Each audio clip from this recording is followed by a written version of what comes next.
Una fe inconmovible.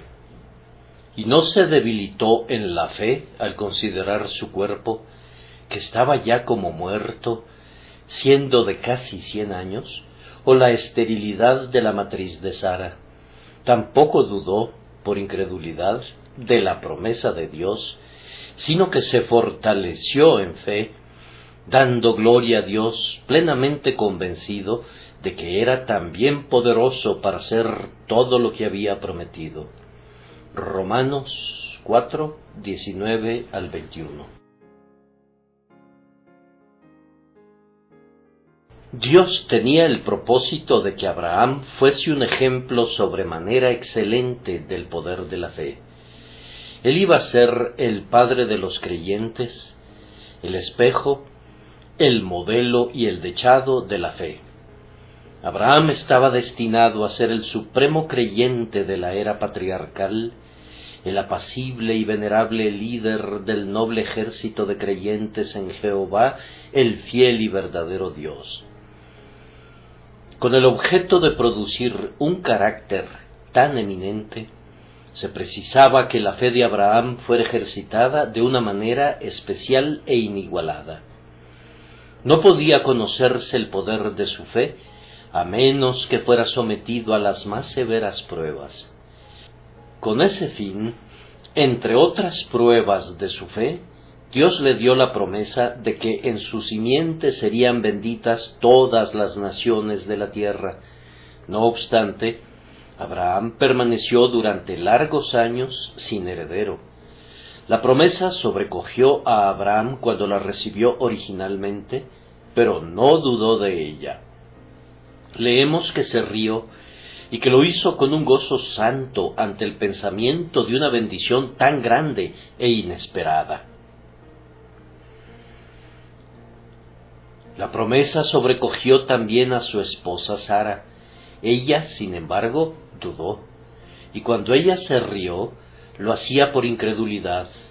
El cumplimiento de la promesa se hacía esperar. Abraham esperó con paciencia, habitando como extranjero en tierra ajena, mirando el pacto que el Señor había hecho con él y con su simiente, que todavía no nacía. Ni una sombra de duda atravesó por la mente del santo patriarca. No vaciló ante la promesa por alguna incredulidad, y aunque llegó a cumplir 100 años de edad, y su esposa Sara era casi tan anciana como él, Abraham no escuchó la voz de la razón carnal, sino que mantuvo firme su confianza en Dios.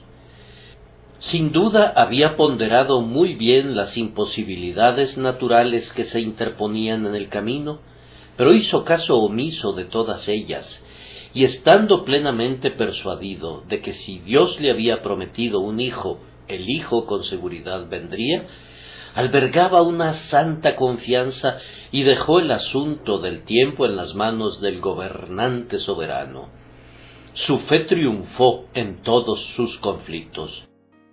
Si no hubiese sido porque Sara y Abraham tenían una edad tan avanzada, no habrían merecido ningún crédito por creer en la promesa de Dios.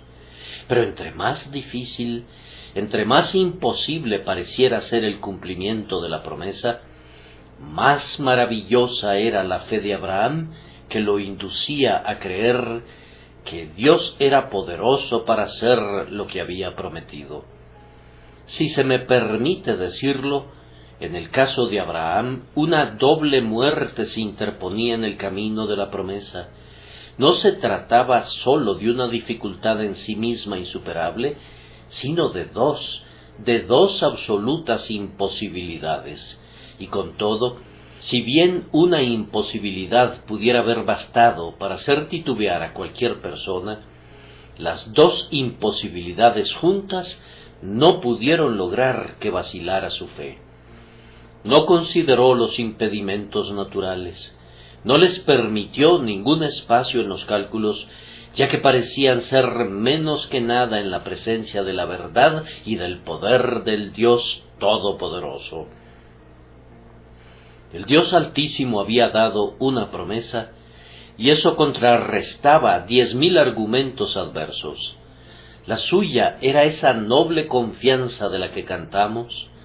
Fe, poderosa fe, ve la promesa y eso es lo único que mira. Se ríe de las imposibilidades y exclama, se cumplirá. Abraham glorificó a Dios por esa confianza incondicional. Dios es glorificado grandemente cuando sus siervos confían en Él. Es entonces cuando dan testimonio de su fidelidad, de la misma manera que sus obras en la creación dan testimonio de su poder y sabiduría.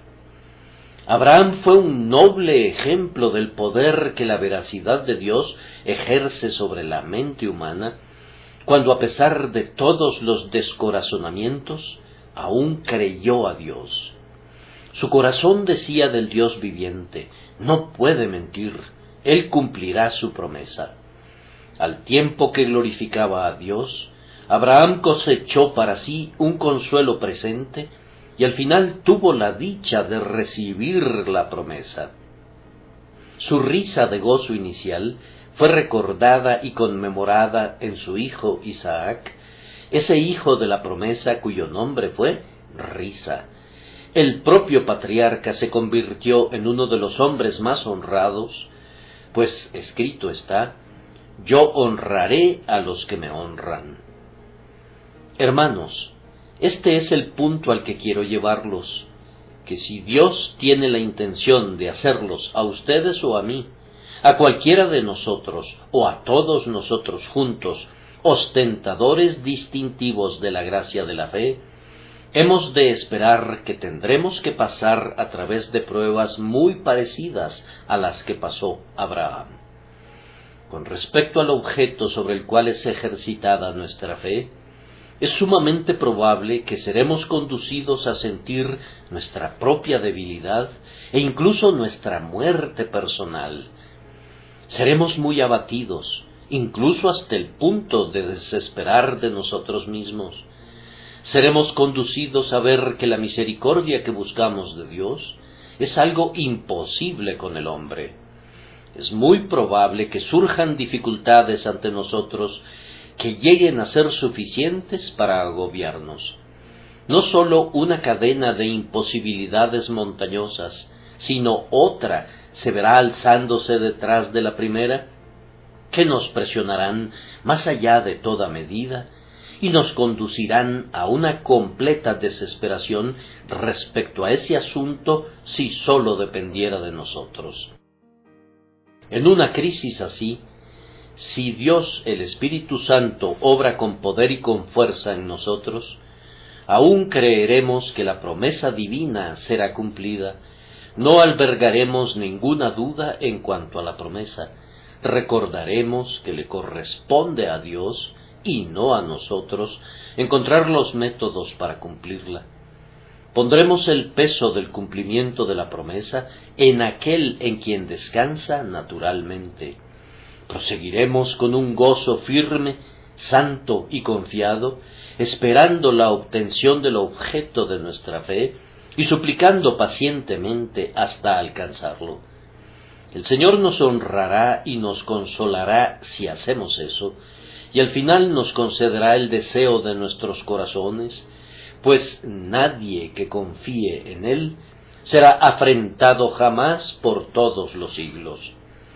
Aferrémonos firmemente esta mañana a este principio general, es decir, que Dios nos vaciará completamente del yo antes de que cumpla algo grande por medio de nosotros, quitando así de nosotros todo pretexto para reivindicar la gloria para nosotros mismos.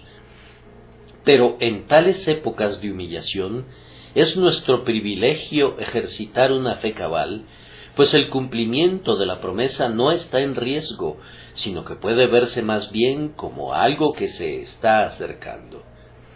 Que el Espíritu Santo nos guíe mientras nos empeñamos en aplicar el principio general a distintos casos.